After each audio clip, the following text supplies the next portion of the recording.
My name is William Kennedy. My wife's name is Victoria. She doesn't like being called Vicky, so everyone who knows her calls her Victoria. To my wife, family, and friends, I go by William. Strangely, my boss at work, who's a bit formal, always calls me William. We get along well, and I enjoy my job. I work as a lawyer for a company that does management consulting and accounting, focusing on corporate law. I work long hours, but I have some flexibility to set my own schedule when necessary, and if the project allows it. I have deadlines, but I make sure to meet them so my boss doesn't have any issues. Victoria works for a publishing company and spends most of her time working from home editing other people's writing. She can usually set her own hours, which gives her time to take care of our 3 kids. We have 2 daughters, aged 8 and 6, and a 5-year-old son. We're a typical family with busy schedules, lots of activities with the kids, and trying to have some fun along the way. As a couple, we aim to go out together at least twice a month. We don't always manage it, but we make an effort. Until recently, I thought Victoria was happy with her life, with our life. Despite working 60 hours a week, I believed she was content. I thought we had a strong relationship. Our bed life was active, and I made sure to do little things to show my love for her and to appreciate her role as a wife and mother. But about a year ago, on one of our date nights, everything changed in our relationship and marriage. Victoria started a conversation that would change the direction of our lives. "Honey, do you ever feel like we're missing out on things?" I replied. "Gosh, I'm not sure. What things are you thinking about, Victoria?" She went on. "Lately, it feels like we're stuck in a routine. I'm not sure if you see it too, dear. What does that routine look like to you?" She explained. "It seems like all we do is work and take care of the kids. We hardly have any time for ourselves." I thought about what she said and guessed where she might be heading. "Would you like to go on a vacation, just the 2 of us? We could ask your parents to watch the kids for a week, go to the Caribbean for some sun and beach. We could both use some relaxation." Victoria surprised me. "That sounds nice, honey, but I had something else in mind to shake things up in our lives a bit." Now curious, I asked, "What exactly are you thinking, dear?" Victoria hesitated, then began. "You know how we've talked about pretending to pick up others and have closeness with them? What if we actually tried it?" My heart raced. "What are you suggesting?" She urged. "Just hear me out for a minute. What if we explored the idea of having an open marriage? We would take it slow and see if it works for us before making any big decisions." Caught off guard, I confessed, "This is surprising. I don't know what to say." Victoria persisted. "Think about it. What if we found other people who were compatible with us to have closeness with occasionally, without any romantic commitments? Imagine the passion and excitement we could bring back into our marriage and to each other." I realized I was holding my breath, then said, "What exactly are you proposing, Victoria? You want to be intimate with another man?" She smiled and explained, "It wouldn't be cheating, dear. It'd be casual, with no romance, no relationship like ours, just occasionally, maybe a few times a month. That's it. What do you think?" Stunned, I asked again. "Let me make sure I understand. You want to have sex with other men a couple of times a month?" "Well, it doesn't have to be exactly twice a month. It could be more or less depending on what we decide." I couldn't have been more shocked if she had hit me with a hammer. I pondered for a moment. "We both get to be involved in this?" "Yes, of course. We both get to share in the excitement. Just imagine the new things we could discover about pleasuring each other that we haven't explored yet. Think about the rekindled passion we could experience," Victoria explained. I let out a breath. "But how would we even start? Do you already have someone in mind if I agree? Because right now, I'm not on board, Victoria." "Take a moment to consider it. We could enjoy intimacy without any obligations. It would be at a time that doesn't disrupt our schedules or family life, and we'd still be there for each other just like before. Our family wouldn't be impacted, and our personal lives might even improve. Together, we'd experience a boost in passion and connection." Deep down, I sensed something was off. Victoria always plans everything carefully, and this situation was no exception. I suspected she had spent a lot of time imagining this scenario, and might even have someone specific in mind to be intimate with if I agreed. "So just to clarify once more, you're saying we can both seek other partners outside of our marriage. You won't feel jealous, upset, or hurt if I'm with another woman, and you expect me to be okay if you're with another man. Is that what you're proposing?" I questioned. "Well, yeah, that's pretty much it. What do you think? Should we give it a shot?" she asked eagerly. I needed to get to the heart of the matter if I wanted to uncover the truth. Who was this guy she wanted to be intimate with?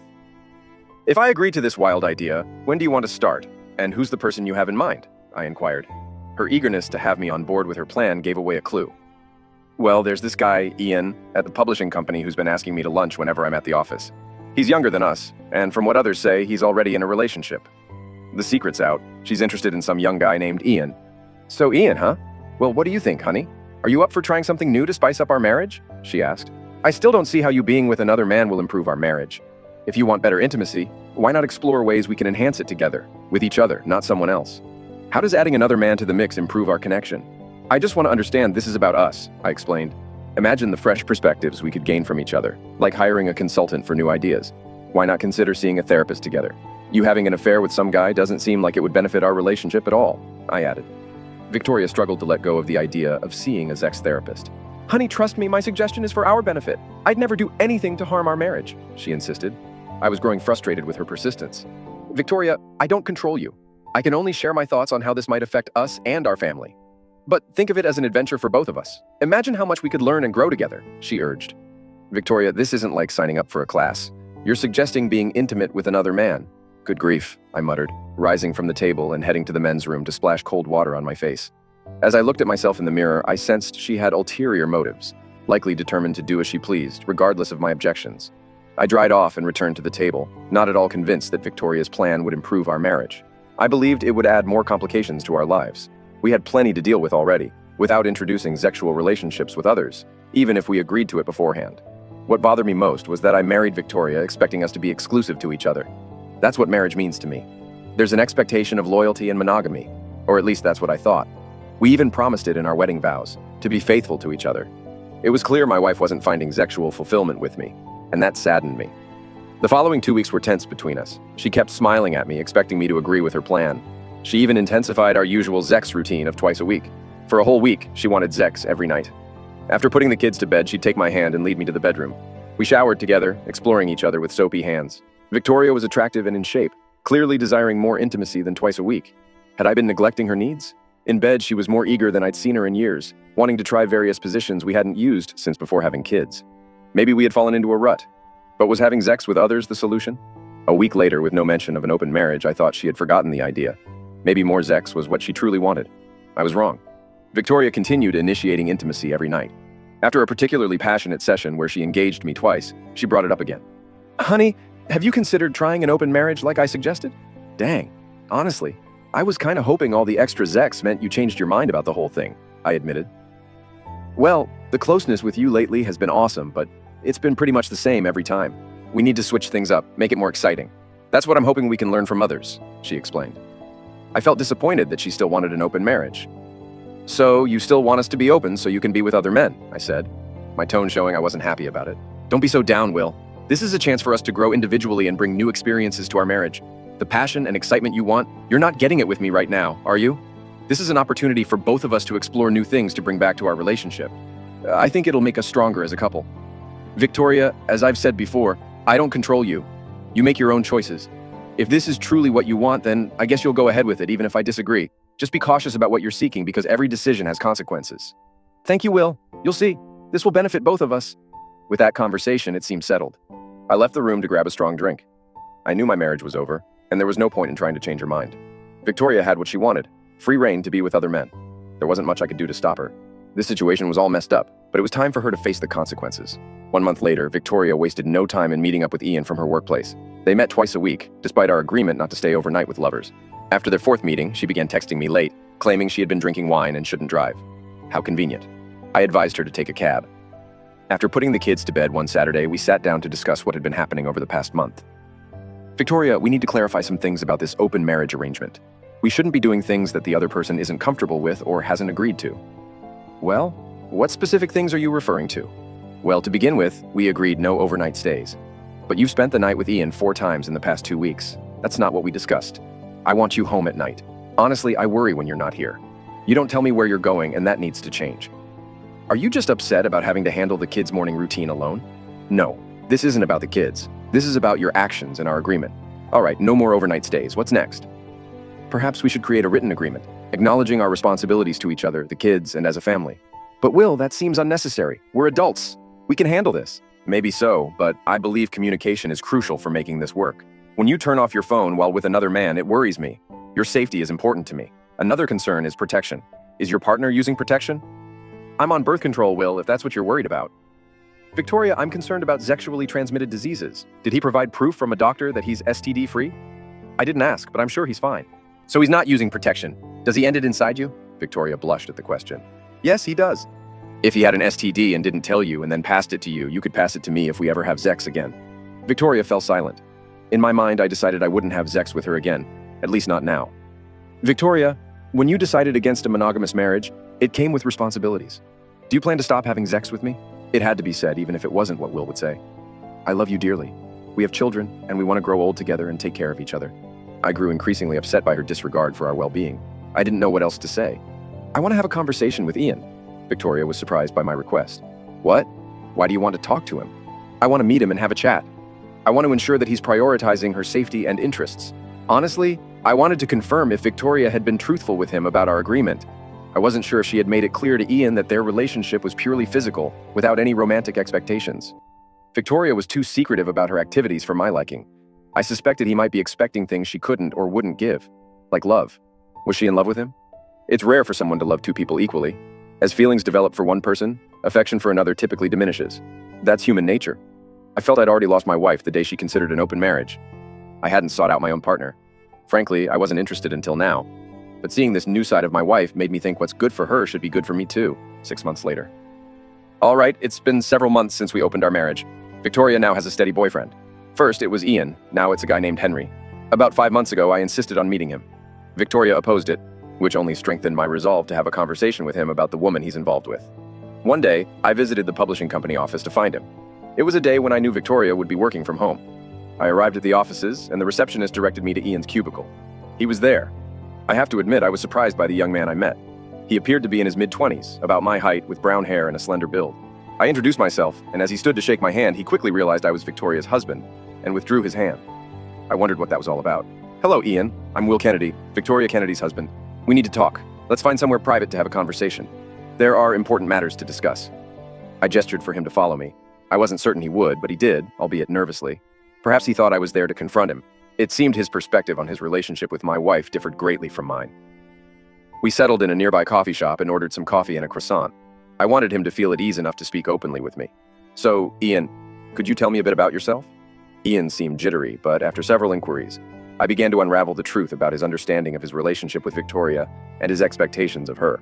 Eventually, through persistent questioning, I gleaned some revealing insights into their true relationship. It appears Victoria began engaging in sexual activity with Ian roughly a month before we agreed to an open marriage.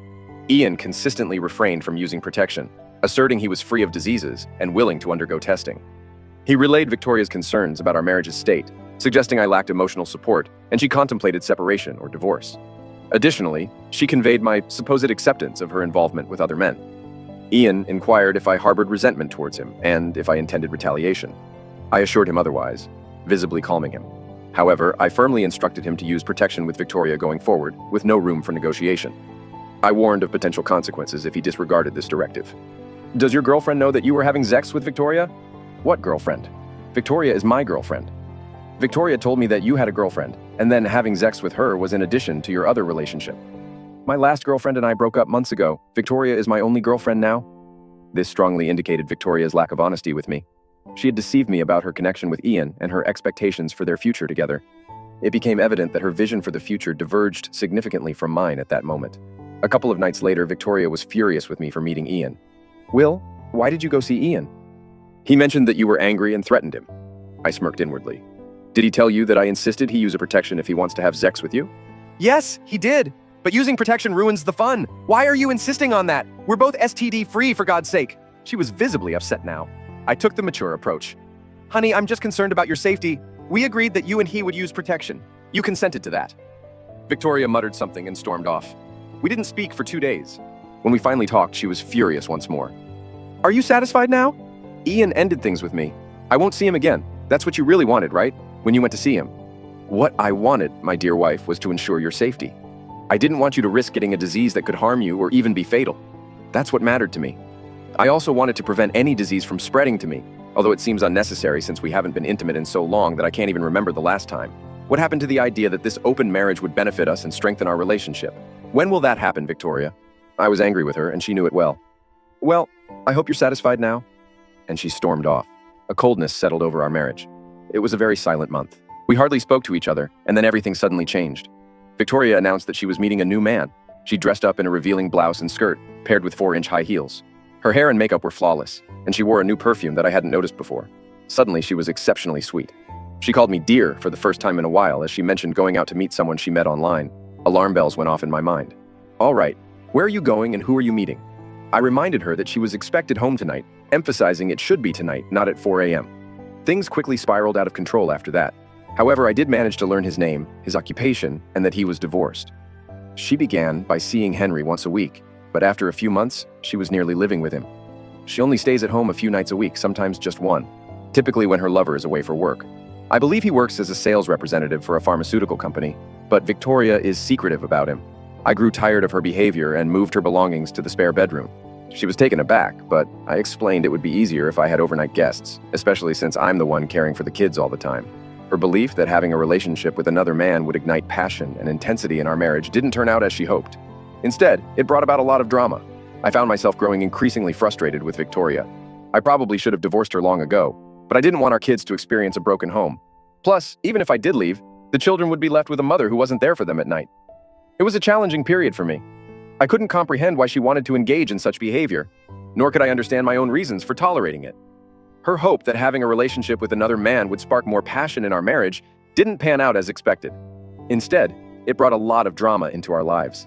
I found myself increasingly frustrated with Victoria. Perhaps I should have ended our marriage long ago, but I couldn't bear the thought of our kids growing up in a broken home. Even if I did leave, they'd be left with a mother who wasn't there for them at night. It was a tough time for me, trying to understand why she pursued such behavior and why I put up with it. Yes, you're suggesting that I'm not exempt from blame, and you're probably right. I was too lenient with her and her actions. I ended up taking on most of the parenting responsibilities while she was hardly ever home. It was noticeable to the kids who missed having their mother around. They asked about her almost every day, wondering why she had to be away so much. Initially, I told them she was spending time with a friend and would return soon. However, seeing her only 1 or 2 nights a week made it hard for them to believe her declarations of love. My oldest, who was 9, even asked, "Dad, why does Mom spend so much time with her friend? Who is her friend?" It was difficult to explain. Victoria began neglecting important responsibilities she usually handled for the kids. One afternoon, the school called to inform me that the parent-teacher interviews, which Victoria typically attended, had occurred the day before without her presence. The vice principal expressed concern, as Victoria was usually reliable, and offered to reschedule if there were any issues. Attempts to reach Victoria by phone were unsuccessful as her phone was switched off, leading to voicemail. I apologized to the school and promised to arrange a new appointment the following day. When I tried contacting Victoria, her phone went straight to voicemail. I left a distressed message questioning her absence from the meeting and urging her to call me back. For 3 days, she didn't call and dismissed it as trivial. I wanted her to return home so we could talk. She agreed to come over that Friday afternoon. I took time off and prepared to give her an ultimatum. However, on Friday, she called to cancel, citing a potential work commitment. It seemed like she was stalling, likely due to pressure from her boyfriend. The next significant incident that drew a clear boundary was our daughter's birthday. Most parents celebrate their children's birthdays to show love and care. Kids expect presents, cake, ice cream, and friends. My children were no exception. But when your mother forgets your 10th birthday, it's hard to ignore. A few weeks earlier, I asked Victoria if she would plan our daughter's birthday party. She assured me she would handle it well.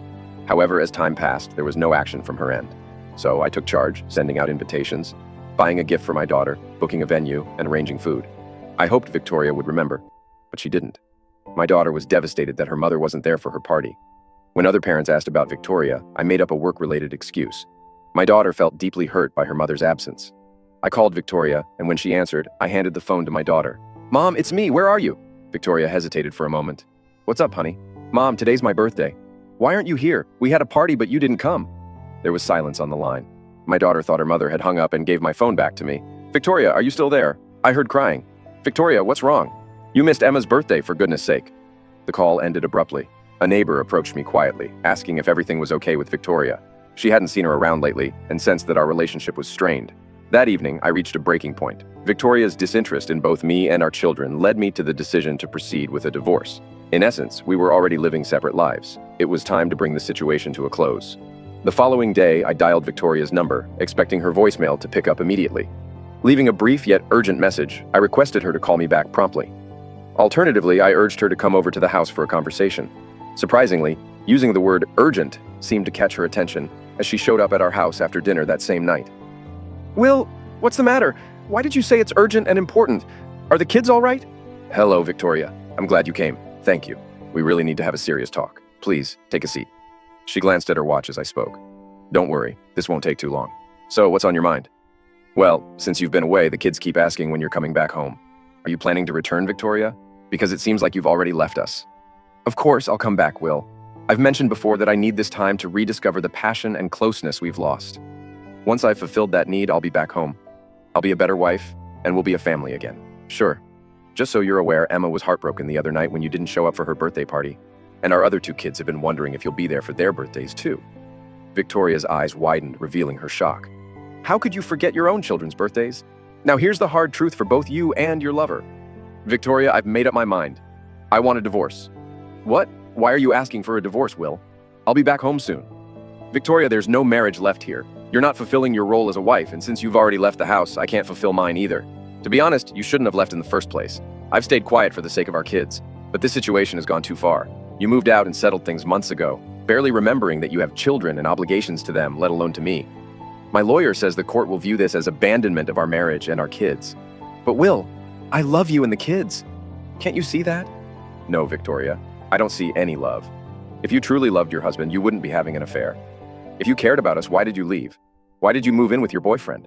Talking about bringing passion and intensity to our marriage is just a joke. I won't even bring our kids into this conversation, as your actions speak volumes about how much you care for them. The joke's on me, but I'm done laughing. We're getting divorced as soon as possible. Pack your things to go back to him. You're not my wife anymore. I'm not your husband. I'll start looking for a new wife and mother for our children. But Will, we're married. I'm your wife. You're my husband. I love you. I don't want a divorce. Well, I do want a divorce. I've looked into it, and the courts here recognize when someone has abandoned their marriage. You left our marriage and our kids, so leave the house. Go back to Henry where you want to be. I don't want you here anymore. Victoria seemed surprised by my words, gathered her purse, and quietly left. What I hadn't told Victoria was that while she was with her new boyfriend, I had started looking for someone to have fun with. I found a woman named Charlotte. She had 2 kids, and her husband had left her for a younger woman. I went on a date with her, and my kids were thrilled. When I got back, my daughter came down and asked about my date. Honey, it went really well. I had a great time. Charlotte is a very nice person. I like her a lot. Is she going to be our new mother? Wow, where did that come from? Kids these days seem to know more than I did at their age. That's not something you need to worry about, sweetie. Besides, this was only our first date. I'm not sure when there will be a second. Dad, is Mom ever coming back? That was a tough question. I spoke softly. I don't know, but I know one thing for sure. I'm not going anywhere. I'll always be here with you, your sister and brother. You can count on that. Thanks, Dad. She hugged me, and then we headed back to her room, where I tucked her into bed. I went to the kitchen, poured myself a glass of water, and sat at the counter to ponder. My wife had essentially left her family to be with her lover. Meanwhile, I had enjoyed a date with a lovely woman who could potentially become my new partner. Tonight had been the most enjoyable in the past year. The intimacy had been incredible, and I wanted it to continue. I desired a companion to share my life with once again. However, my mind cautioned me to take things slowly. On Monday, I reached out to my divorce lawyer to discuss moving forward with the process. Having the financial figures from before, I had a good idea of what divorcing Victoria would entail. It would require tapping into my retirement savings to cover her share of the house, and possibly entail providing a modest amount of alimony for a couple of years. But at this point, it seemed like a necessary expense. It was time to move forward. She showed no interest in returning, and it was evident that she no longer prioritized her children or me. I instructed my lawyer, go ahead and deliver the papers. I have her address, and since she mostly works from home, locating her shouldn't be too difficult. Proceed with it, and let's finalize this marriage. 3 days later, there was a knock at the door of the apartment where Victoria and Henry resided. The process server was adept at gaining access to apartment buildings, so when he knocked, she was the only one present. She opened the door. Victoria Kennedy, this is for you, he stated, handing her the envelope. You've been served. Victoria was taken aback by his words. She knew the contents of the envelope. She slowly shut the door and brought the envelope into the kitchen, placing it on the counter. She waited for over an hour before opening it, reflecting on the past year and her choices. Were they wise decisions? Did she truly consider the consequences when she expressed her desire to have an affair? Was Henry worth sacrificing her life and children for? Although the intimacy with him was unparalleled, was it sufficient?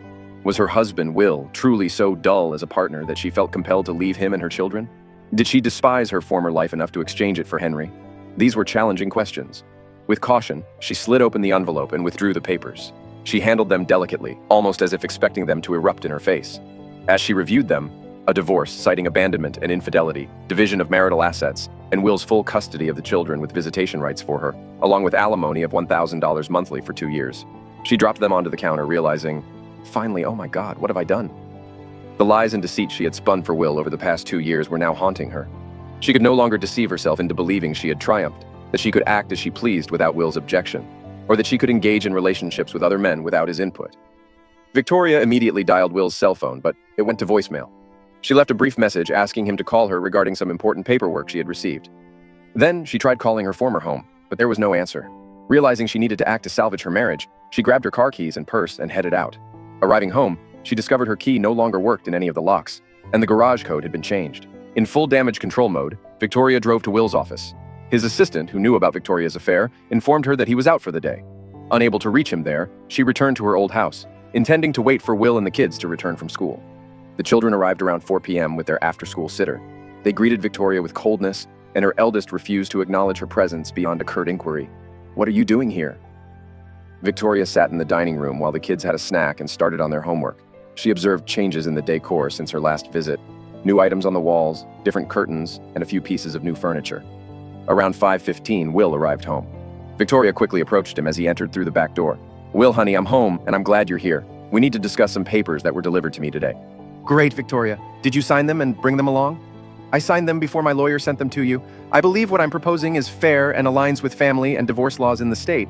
The kids will remain with me. That's not up for negotiation. However, you can have visitation rights if you'd like, and if they're willing to see you. Sweetheart, I'm planning to return home tonight. I've realized that I need you and the kids back in my life. I made a mistake thinking I needed someone else. You and the kids are all I need. I understand that now. I'm coming back, and I'll strive to be a good wife and mother. Not so fast, Victoria. When you chose to leave us for Henry, that was your decision. I remember trying to convince you otherwise, but you were firm about your choice. Well, you made it, and now you have to face the consequences. So no, you're not welcome back. Your home is with Henry now. You don't belong here anymore. It's been a year since you left. Victoria was softly crying now, and I handed her some tissues to wipe her tears. I waited a few minutes for her to regain her composure. I think it's time for you to leave. Can I spend some time with the kids? Please? Sure, I'll go get them. I went upstairs to fetch the kids and informed them that their mother was downstairs and wanted to see them. They were hesitant at first, but after some persuasion from me and reassurance that they didn't have to talk to her if they didn't want to, they slowly followed me down to the kitchen. It had been months since they had last seen their mother. Victoria smiled at them and said, "Hi, kids. I need a hug from you." They all stood still and didn't make a move towards their mother. The oldest, Emma, asked her, "Why did you leave us, Mom?" Victoria started crying again. "I'm coming home, kids. I've missed you all so much. I love you all so much," my daughter countered fast. "If you love us so much, why did you leave us and stay away so long?" Victoria had a shocked look on her face at that question. The answer she had was not one that she wanted to admit, that she wanted to have consequence-free sex with men other than her husband and not worry about her family and what it would do to them. She didn't give a crap about her family, only herself. Only now is she realizing what she was losing. I intervened. "Kids, why don't you head back upstairs? Your mom and I need to have a private conversation right now." With disapproving looks, the children left the kitchen, led by Emma. After a brief pause, I started. "So, do you still think leaving us for Henry was a good decision? Did you honestly think you could just leave and return like nothing changed?" I waited for her response, but all I heard was her sniffles and nose blowing. "I've moved forward in case you missed that. I suppose you only realized it when you got those divorce papers today. You rushed over here once you saw your family had enough of your nonsense." Still met with silence and sniffles. "So, gather up whatever belongings you haven't taken yet. I've packed what I could find into boxes in the garage. It should be manageable for you. You can have Henry assist you. If there's anything else you want from here, just let me know. You can take whatever you want except me and the kids." After waiting another minute for Victoria's response, which didn't come, I spoke up. "I believe it's time for you to leave. There's nothing more to discuss. I'm not interested in having you back. The kids aren't eager for your return either. It's best you go back to Henry. If you want, have your lawyer review the divorce papers, and we can let them handle the finer points." I stood up and walked towards the front door, opening it and signaling for her to leave. "Goodbye, Victoria." She sat looking defeated for a moment, then stood up, grabbed her bag, and walked out the front door. I shut the door behind her and exhaled a big breath. 3 months later, my lawyer arranged a final meeting for us to sign the divorce papers. We negotiated the terms of visits with the kids, agreeing that they shouldn't be compelled to see their mother if they didn't want to. Initially, their visits would be supervised by grandparents, with the possibility of unsupervised visits later if things went smoothly. Ultimately, it was up to the kids whether they wanted to see their mother. Surprisingly, they did have a couple of visits.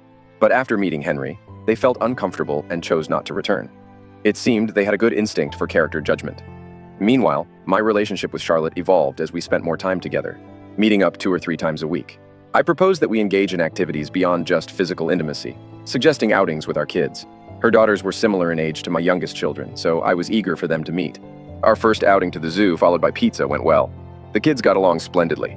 This marked the transition of my relationship with Charlotte from casual to more serious dating. But 1 year later, quite some time has passed, and numerous changes have occurred in my life. I'm a year older and have gained wisdom from my experiences. I now live with Charlotte, or rather the 7 of us share a home together. Handling 5 kids is undeniably challenging, despite what people may say. Thankfully, we all comfortably fit into my house, and by having 2 of the girls share a room, we managed just fine. We formed a close-knit family unit. Charlotte and I tied the knot shortly after blending our families. Our wedding was an intimate affair with close family and friends, officiated by a judge friend on a beach in the Dominican Republic. It was a memorable experience. We make sure to have a date night every week where we focus on each other. Along with enjoying a fulfilling, intimate life, we also prioritize communication. We've both agreed that maintaining open communication is crucial, regardless of the topic. At dinner one night, the kids all told us that they wanted to try camping. So we got some camping equipment and gave it a try at a state park. It turned out great, and the kids had a blast. The campfire and roasting marshmallows were a big hit. Several times when the marshmallows would catch fire, I would see a ball of fire aiming for my head and would duck to avoid getting hit with the gooey flaming mess. 4 girls and 1 boy can giggle a lot when they have fun with flaming marshmallows. I decided to formally adopt Charlotte's 2 girls, ensuring that everyone in our household shares the same last name. It simplifies things for us. During our usual date night about a month ago, Charlotte surprised me once again. She's an amazing woman who brings me immense happiness every day. That particular evening, as we ordered dinner, I noticed she opted for water instead of her usual glass of wine. While that alone wasn't significant, when she retrieved a small white plastic stick from her clutch purse, I instantly grasped the situation. She smiled as she handed it to me. "You might want to have a peek at this, dear." Wow, she's pregnant. My wife, with whom I've been married for less than a year and with whom I already share 5 children, is expecting another baby. We were quite busy preparing for the new addition to our family. The biggest surprise came when we learned that Charlotte was expecting twins. Now, we're going to have 7 children altogether. Fortunately, I recently got promoted at work and now oversee the legal division of the company. With my increased salary and bonuses, we'll be able to manage the financial responsibilities of a larger family and even save up for their education. To provide our growing family with some summer getaway, we purchased a cottage by a lake about a 2-hour drive from our home. We've started renovating and expanding it to accommodate our active and growing brood. Looking back, I realize how fortunate I am. Despite a failed marriage, I found myself starting anew within just 2 years. What initially seemed like a tough period for me and my children, when Victoria left us for someone else, turned out well when I met a wonderful woman, Charlotte, who loved me and my kids. Each morning, amid the organized chaos of a large family, I felt grateful for the luck I had in meeting Charlotte and her daughters, and now with 2 more children, our family felt complete. Our children got along well, and we were a happy family. Plus, my wife was stunningly beautiful. As for Victoria, her life took its own course. Her relationship with Henry didn't last long after our divorce. It appeared that Henry had a habit of pursuing married women, and soon enough he left Victoria for another woman he lured away from her husband. Victoria continued her job as a book editor and moved into a 1-bedroom apartment where she could work comfortably. I heard she was dating, but beyond that, I wasn't aware of her life. Once, while Charlotte and I were out with the kids, I thought I spotted Victoria downtown. We walked as a group with the older kids holding the hands of the younger ones. We didn't stop to chat with her. I sensed she watched us pass by. Perhaps she reflected on how things could have been different. Or maybe she felt relieved not to be responsible for children and a husband anymore. It's hard to say for sure. Thank you for watching this video. Make sure to like the video and subscribe for more videos like this. Until we meet again.